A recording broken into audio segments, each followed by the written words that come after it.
আসসালামু আলাইকুম ওরহমতুল্লাহ। পরম করুণাময় আল্লাহর নামে শুরু করিলাম।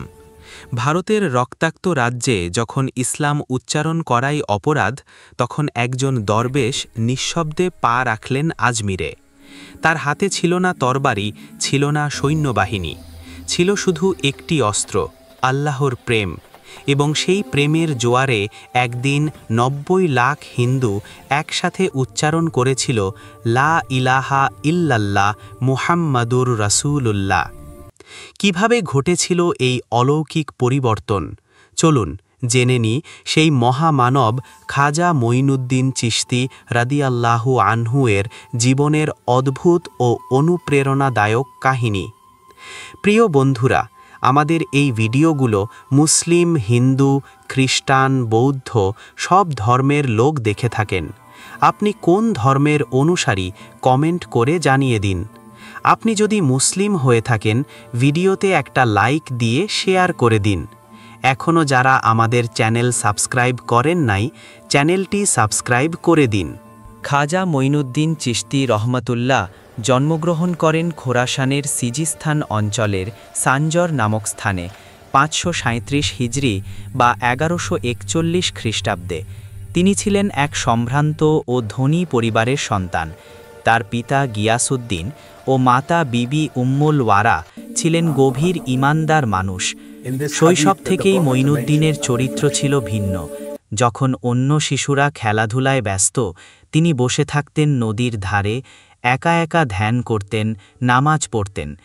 একদিন এক দরিদ্র মজলুম কৃষক তার বাগানে এসে শুকনো মুখে বলেছিল, পানি দেবেন একটু?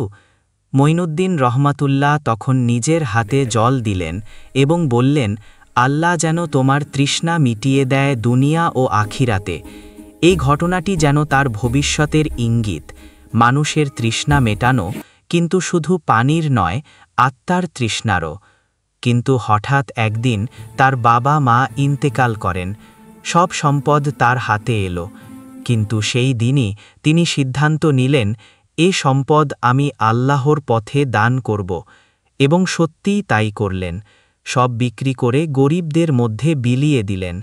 এভাবেই শুরু হয় এক দরবেশের জীবন। মঈনুদ্দিন চিশতি রহমতুল্লাহ তখন কিশোর, কিন্তু তার অন্তরে জ্বলে উঠেছিল এক অদ্ভুত আগুন, আল্লাহর নিকট যাওয়ার আকাঙ্ক্ষা। তিনি যাত্রা শুরু করলেন বুখারা ও সমরকন্দের দিকে। সেখানে তিনি কোরআন, হাদিস ও তাসাউফ শিক্ষা করেন। প্রত্যেক শহরেই মানুষ তার চরিত্রে আল্লাহর নূর দেখতে পেত। একদিন বুখারার এক মসজিদে তিনি এক ফকিরের দেখা পান, যিনি ছিলেন বিখ্যাত সুফি খাজা উসমান হারুনি রহমতুল্লাহ। তার মুখ দেখেই মঈনুদ্দিন রহমতুল্লাহ অনুভব করলেন, এই মানুষই আমার মুর্শিদ। তিনি তার পায়ে লুটিয়ে পড়লেন। খাজা উসমান হারুনি তাকে বললেন, তুমি আল্লাহর প্রেমের জন্য সৃষ্টি হয়েছ মঈনুদ্দিন। এরপর ২০ বছর তিনি মুর্শিদের খিদমতে থেকে তাসাউফের সমস্ত শিক্ষা গ্রহণ করেন। আল্লাহর শরণ, দরিদ্রদের সেবা, ক্ষমা ও ভালোবাসার পথে তিনি হয়ে ওঠেন এক মেরাজপ্রাপ্ত আত্মা। এক রাতে গভীর ধ্যানে বসেছিলেন মঈনুদ্দিন চিশতি রহমতুল্লাহ।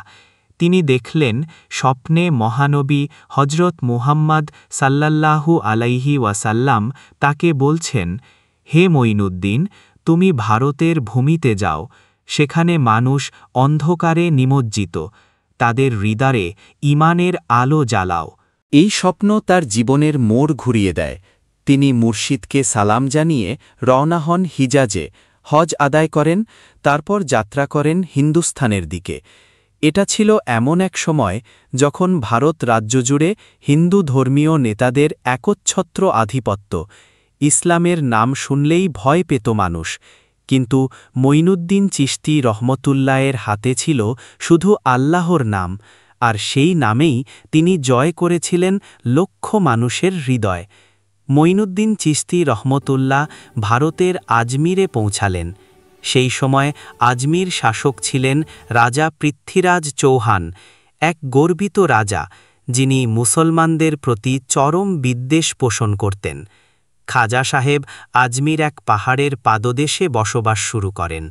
নীরবে, দারিদ্র্যের মাঝে, কিন্তু শান্তির আলো ছড়িয়ে। তিনি দরিদ্রদের আহার দিতেন, অসুস্থদের দোয়া দিতেন।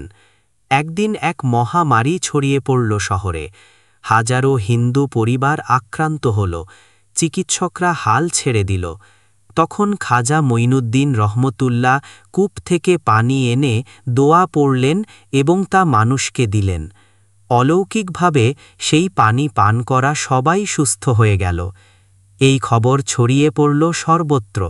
মানুষ দলে দলে তার দরগায় আসতে লাগল। রাজা পর্যন্ত অবাক হয়ে গেলেন। এই দরবেশ কিভাবে এমন অলৌকিক কাজ করলেন? রাজা পৃথ্বীরাজ চৌহান খাজা সাহেবকে ডেকে পাঠালেন। বললেন, তুমি কি জাদুকর? আমার রাজ্যে নতুন ধর্মপ্রচার করবে? খাজা সাহেব মৃদু হেসে বললেন, আমি কোনো ধর্মপ্রচার করতে আসিনি, আমি আল্লাহর দাসদের ভালোবাসতে এসেছি। রাজা রেগে গিয়ে তার উপর নানা বাধা দেন, পানি সরবরাহ বন্ধ করে দেন। কিন্তু তখনই ঘটে আরেক আশ্চর্য ঘটনা। খাজা সাহেব তার দোয়া পড়লেন, আর পাহাড়ের নিচে হঠাৎ একটি ঝর্ণা ফেটে বেরিয়ে এলো। মানুষ চিৎকার করে উঠল, এ তো আল্লাহর অলৌকিক শক্তি। রাজা ভয় পেয়ে গেলেন। তার হৃদয়ে ধীরে ধীরে ভালোবাসার বীজ বপন হতে লাগল। খাজা মঈনুদ্দিন চিশতি রহমাতুল্লাহের দরগাহে প্রতিদিন ভিড় বাড়তে লাগল। হাজার হাজার মানুষ এসে শুনত তার উপদেশ। আল্লাহ প্রেমিকদের ভালোবাসে। যে মানুষকে ভালোবাসে সে আল্লাহকেও ভালোবাসে। তার মৃদু কণ্ঠ, কোমল আচরণ এবং দোয়ার বরকতে মানুষের হৃদয় বদলে গেল। রাজপুত, ব্রাহ্মণ, কৃষক সবাই একে একে এসে বলতো, আমরা সেই আল্লাহর পথে চলতে চাই যিনি এমন মানুষ সৃষ্টি করেছেন। ধীরে ধীরে তার অনুসারীদের সংখ্যা বাড়তে বাড়তে পৌঁছে গেল ৯০ লাখ। এরা সবাই খাজা সাহেবের হাতে কালেমা পড়ল। লা ইলাহা ইল্লাল্লাহ মুহাম্মাদুর রাসূলুল্লাহ। আজমির থেকে দিল্লি, গুজরাট থেকে বাংলার সীমান্ত পর্যন্ত ছড়িয়ে পড়ল ইসলামের আলো। কিন্তু কোথাও রক্তপাত হয়নি। সব জয় হয়েছিল ভালোবাসা ও সহানুভূতির মাধ্যমে। খাজা মঈনুদ্দিন চিশতি রহমতুল্লাহ জীবনের শেষ দিন পর্যন্ত আজমিরেই ছিলেন। ৬৩ বছর দাওয়াতের পর ১২৩৬ খ্রিস্টাব্দে তিনি ইন্তেকাল করেন। তার দরগাহ আজও বিশ্বের কোটি কোটি মানুষের তীর্থস্থান, যেখানে হিন্দু, মুসলিম, শিখ, খ্রিস্টান সবাই আসে। কারণ খাজা সাহেব শিখিয়েছেন একটাই কথা, মানবপ্রেমই আল্লাহ প্রেম। আজও তার রোজা থেকে ভেসে আসে সেই আহ্বান, হে মানুষ, ঘৃণা নয়, ভালোবাসা এসো।